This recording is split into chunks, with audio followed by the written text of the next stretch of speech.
Traders diary में स्वागत है आपका। नमस्कार, मैं हूं आशीष चतुर्वेदी। और नमस्कार, मैं हूं वरुण दुबे। और ट्रेडर्स डायरी शुरू करने के पहले एक बात देख लेते हैं कि संकेत किस तरह से देखने मिल रहे हैं। तो देखिए आशीष, वैसे तो ओमिक्रॉन इसी का इम्पैक्ट देखने मिल रहा है कहीं ना कहीं ग्लोबली, लेकिन एक बात अच्छी है कि फ्राइडे के ट्रेडिंग सेशन में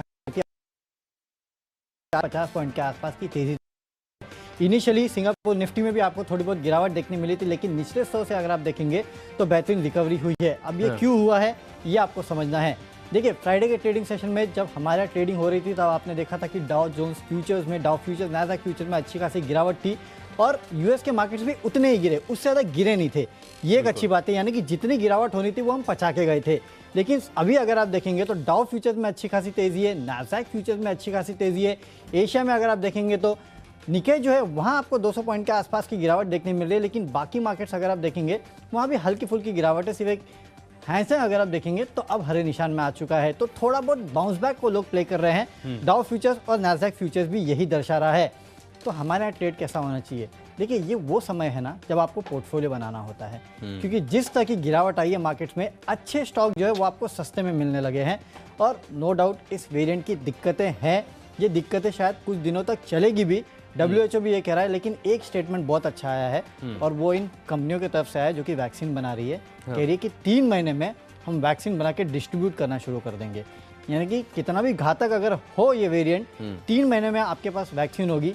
ये एक सबसे अच्छी बात है। वो देखिए आशीष, वैसे भी आपको 3 महीना ही संभालना है। सबसे बड़ी बात तो ये है, अगर आप 3 महीने तक सारे देश संभाल लें तो फिर ओमिक्रॉन भी कुछ बिगाड़ नहीं पाएगा आपको। एग्जैक्टली, ये सबसे अच्छी बात है। वरुण, एक चीज और मैं देख रहा था कि साउथ अफ्रीकन मेडिकल एसोसिएशन की जो चेयरवुमन है, उन्होंने कहा कि इसमें फिलहाल जिस प्रकार का ये वेरिएंट है, इसमें माइल्ड डिसीज ही हो रहे हैं, कुछ फेटल नहीं है, कुछ घातक नहीं है, कोई प्रोमिनेंट सिम्टम जो अभी तक देखने को नहीं मिले। और सबसे खास बात और सबसे बढ़िया बेहतरीन बात है कि अभी तक इसके चलते किसी की मौत नहीं हुई है। देखिए, तो जितना बड़ा हाइप था ना, हो सकता है कि शुक्रवार के मुकाबले आप देखें तो ये हाइप जो है ना थोड़ा सा गिरता हुआ नजर आएगा। डेफिनेटली, तो थोड़ा सा गिरता हुआ नजर आएगा, ये हाइप हो सकता है। लेकिन हाँ, चिंता बनी होगी जब तक इसका कोई क्लैरिटी नहीं आ जाती पूरे 100%, तब तक शायद थोड़ी बहुत चिंता होगी।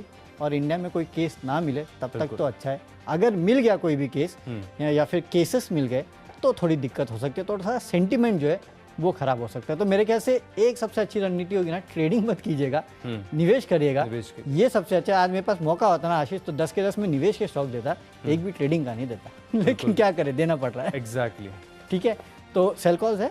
सेल कॉल्स तो है मेरे पास, क्योंकि बिना सेल कॉल के वरुण काम नहीं चलेगा ना। अभी थोड़ा वक्त कम है, तो दिन के दौरान बताएंगे, शो के दौरान कि कैसे रणनीति बनानी है। शुरुआत कर लेते हैं। एक दिक्कत और है, वो भी बताया था, FIR बहुत बेच रहे हैं। इनकी बिक वाली कब रुकेगी पता नहीं। ठीक है, तो चलिए शुरुआत करते हैं शो की। और कैश के काउंटर के साथ शुरुआत करता हूँ। कैश का एक काउंटर है ऑन मोबाइल ग्लोबल। ये काउंटर वैसे भी हमने हमारे चैनल पे काफ़ी बार रेकमेंड भी किया है और यहाँ आपको खरीदारी करनी है। देखिए, अगर यहाँ से दिक्कतें बढ़ती है तो ऐसा तो नहीं है कि सब कुछ बंद हो जाएगा, लेकिन हाँ, थोड़े बहुत रिस्ट्रिक्शंस आ सकते हैं। अगर वो रिस्ट्रिक्शन आए तो फिर से आप अगर घर पे बैठे तो याद कीजिएगा, अगर फिर से आपने वो इंटरनेट सर्फिंग या फिर काफ़ी हद तक टेक्नोलॉजी का यूज़ करना शुरू किया तो उसका एक थोड़ा बहुत फ़ायदा जो इस कंपनी को मिल सकता है। इसके लिए ऑन मोबाइल ग्लोबल अच्छा ट्रेडिंग बेट भी है और अच्छा इन्वेस्टमेंट बेट भी है। ट्रेडिंग के लिहाज से 108 के आसपास के लेवल दे रहा हूँ। अगर आपको निवेश करके चलना है तो थोड़ी बहुत मीडियम टर्म के लिए अगले 2 महीने के लिए आप निवेश कर सकते हैं। वहाँ आपको 130 के आसपास के लेवल जो है ये काउंटर दिखा सकता है। आशीष, आपका कैश का काउंटर? NIT लिमिटेड, काफ़ी बार स्टॉक के शो के दौरान ये स्टॉक रिकमेंड किया, तेज़ी भी आई, टारगेट्स भी अचीव हुए, लेकिन एक खास रणनीति होती है मेरी कि गिरते बाजार में जो स्टॉक स्ट्रेंथ दिखाए ना, उन्हें ज़रूर अपनी लिस्ट में शामिल करना चाहिए। और NIT लिमिटेड फिलहाल अगर आप देखें तो जिस प्रकार का रुझान है, पूरा हफ्ता बाजार के लिए काफ़ी खराब था, लेकिन स्टॉक ने अपनी स्ट्रेंथ को जो है होल्ड करके रखा, मेंटेन करके रखा है। 450 बहुत इजीली विजिबल है, 419 का लगाना है आपको स्टॉप लॉस। लिस्ट को आगे बढ़ाएंगे। अगली हमारी कैटेगरी है फ्यूचर्स की। यहाँ पर ऑब्वियसली बिकवाली कर रहा हूँ वरुण, क्योंकि फ्यूचर्स की कैटेगरी छोड़नी नहीं चाहिए, लेकिन ऐसा नहीं है कि खुलते ही आपको बाजार में सबसे पहले शॉर्ट कॉल्स ही लेने हैं। देखना है बाजार को कि ऊपरी तरफ से हल्का हो रहा है, ऑफ हाइज हो रहे हैं, स्टॉक्स कुछ क्रैक हो रहे हैं, वहाँ पर आप पोजीशंस बनाकर चल सकते हैं। मैं आपको बता दूं कि करीब 4 स्टॉक जो हैं मैंने अपनी लिस्ट में बिकवाली के शामिल किए। इनमें से पहला है अदानी पोर्ट्स, अदानी इंटरप्राइज नहीं, अदानी पोर्ट्स। यहाँ पर आपको बिकवाली करके चलना चाहिए, क्योंकि जिस प्रकार की यहाँ पर स्ट्रक्चर देखने को मिल रहा है और खबर भी आ रही है कि MSCI इंडेक्स में से ये स्टॉक जो है बाहर होते हुए नजर आ सकता है, क्लाइमेट चेंज इंडेक्स में से। तो उसके चलते मैं मान रहा हूँ कि यहाँ पर आपको शॉर्ट पोजीशंस लेनी चाहिए। स्ट्रक्चर भी कमजोर है, खबरें भी जिस प्रकार की आ रही हैं, तो मैं मान रहा हूँ 705 रुपये तक ये स्टॉक फिसल सकता है और करीब करीब 726 रुपये का ऊपर की तरफ का जो है आपको एक स्टॉप लॉस लगाकर चलना होगा। चलिए, मेरे तरफ से भी एक बिकवाली का काउंटर है फ्यूचर्स में और वो है PVR। गिरा तो ये गिरेगा, ये नहीं गिरा तो कोई नहीं गिरेगा, इस तरह का हाल है। क्यों? क्योंकि अगले 2-3 महीने का अगर बिजनेस किसी का डिस्टर्ब होगा तो इन्हीं कंपनीज का डिस्टर्ब होने वाला है। तो जाहिर सी बात है जो होप रैली थी वो खत्म हो गई है। हालांकि सेलोन राइज वाला काउंटर है ये, क्योंकि नो डाउट खुलते थे, हो सकता है कि थोड़ा बहुत आपको बाउंस बैक दिखाए, लेकिन 1400 के आसपास इंपॉर्टेंट रेजिस्टेंस भी है इस काउंटर के, याद रखिए। इसके लिए 1410 का मैंने स्टॉप लॉस दिया है। यहाँ पे आप बिकवाली कर सकते हैं 1350 के लिए। अगले 1-2 महीने तक इन काउंटर्स में दिक्कत हो सकती है, तो यहाँ पे बाय नहीं कर सकते, इसके लिए आपको सेल करना है। अब चलते हैं अगली कैटेगरी जो कि ऑप्शंस की कैटेगरी। ऑप्शंस में महानगर गैस का 920 का कॉल ऑप्शन आपको खरीदना है, क्योंकि खबर ये आई है कि इस कंपनी ने अपने सीएनजी और पीएनजी के दाम जो है उसमें बढ़ोतरी कर दी है। तो इसका इंपैक्ट जो है आज आपको इस काउंटर पे देखने मिलेगा। 42 के लक्ष्य के लिए इस कंपनी का 920 का कॉल ऑप्शन खरीदेगा, 30 रुपये का आपको स्टॉप लॉस रखना है। देखिए ऑप्शंस की कैटेगरी में मैं बिकवाली कर रहा हूँ JSW स्टील। यहाँ पर 630 रुपये का जो पुट ऑप्शन है यहाँ पर खरीद कर आप मंदी की पोजीशंस बना सकते हैं। वैसे तो मेटल अगर आप देखें तो लॉन्ग टर्म प्रोस्पेक्ट्स के हिसाब से काफ़ी शानदार है, निवेश के मौके यहाँ पर बन रहे हैं, लेकिन ट्रेडिंग अपॉर्चुनिटीज़ भी बीच में आती रही हैं। स्ट्रक्चर जो है कमज़ोर है। 630 रुपये का जो पुट ऑप्शन है यहाँ पर आप खरीदारी करेंगे करीब 36 रुपये के लक्ष्य के लिए। स्टॉप लॉस बहुत ही टाइट लगाना है, 27 रुपये का दिन के दौरान जो है गिरावट यहाँ पर देखने को मिल सकती है। तो चलिए ऑप्शंस के कॉल्स तो हो गए डिस्कस, लेकिन अगली कैटेगरीज होंगी टेक्नो और फंडा पिक। तो लिस्ट को आगे बढ़ाते हैं। अगली हमारी कैटेगरी है टेक्नो पिक, और टेक्नो पिक में खरीदना है एस्कॉर्ट्स को। देखिए जैसा कि मैं आपको ब्रेक से पहले बता रहा था कि गिरते बाजार में उन स्टॉक्स पर फोकस करें जहां पर स्ट्रेंथ है, खरीदारी हो रही है। और एस्कॉर्ट्स में अगर आप देखें तो ऑल टाइम हाई ब्रेकआउट है, और वरुण ऐसे बाजार में ब्रेकआउट शब्द ये मिलना ही बहुत मुश्किल हो रहा था। ऐसे में एस्कॉर्ट्स दिख गया तो इसे मिस नहीं करना चाहिए। 2000 रुपये का लक्ष्य है, 1830 रुपये का लगाएंगे स्टॉप लॉस। चलिए आशीष को ब्रेकआउट मिला है, लेकिन मुझे ब्रेकडाउन मिला है, और वो है इंटरग्लोब एविएशन। वैसे तो फ्राइडे के ट्रेडिंग सेशन में अच्छा खासा गिरा, लेकिन ये उसके पहले से गिर रहा था। और टेक्निकल अगर सपोर्ट देखेंगे ना, अगला सपोर्ट सीधा 1600 के आसपास निकल के आता है। इस तरह की गिरावट इस काउंटर में देखने मिल रही है। अब 1600 तक जाएगा क्या पता नहीं, लेकिन आज तो गिरेगा। वैसे भी देखिए टेक्निकली वीक तो है, साथ ही साथ अब जो इंटरनेशनल उड़ानों की बातें चल रही थी उस पर कहीं ना कहीं सख्ती बरती जा रही है, और हो सकता है कि इंटरनेशनल उड़ान फिर से शुरू ही ना हो, तो इसका इम्पैक्ट आपको देखने मिलेगा। एविएशन काउंटर्स पे आज गिर सकते हैं। 1840 के लक्ष्य यहाँ पे बेचना है, 1910 का आपको स्टॉप लॉस रखना है। फंडामेंटल्स किसी के सुधरे हैं तो वो है डायग्नोस्टिक काउंटर्स के, क्योंकि RT-PCR टेस्ट अगर आप देखेंगे तो फिर से कंपलसरी हो चुके हैं, और वो जीरोम टेस्टिंग जो है वो कहीं ना कहीं फिर से अब माना जा रहा है कि उसको करना पड़ेगा। तो डॉक्टर लाल पैथलैब्स जो है इस पूरे कारोबार में काफ़ी बड़ा पकड़ जो है वो रखता है। इसके लिए डॉक्टर लाल हो, मेट्रोपोलिस हो, थायरो कैरो, यहाँ पे आप पोजीशन ले सकते हैं। एटलीस्ट अगले 3 महीनों के लिए इन कंपनियों के बिजनेस जो है वो फिर से फ्लरिश करेंगे। डॉक्टर लाल खरीद के चलेगा 3750 के लक्ष्य के लिए, 3620 का आपको एक स्टॉप लॉस भी रखना है। अच्छा, एक और पूरा तबका है जिसके फंडामेंटल सुधरे हैं, वो है फार्मा। इसको कोई पूछ नहीं रहा था, लेकिन शुक्रवार को देखो लोग भूल गए थे फार्मा था करके।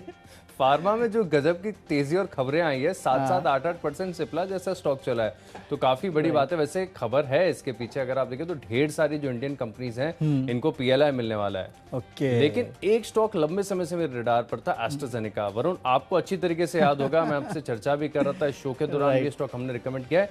इस स्टॉक को कोई पूछ नहीं रहा था, सबको लग रहा था कि भाई वैक्सीन बनाई थी कंपनी ने, उसके चलते बहुत बड़ी तेजी आ गई, फिर कहीं ना कहीं वैक्सीन का ऑप्टिमिज्म खो गया तो स्टॉक में आ गया बड़ा सा करेक्शन।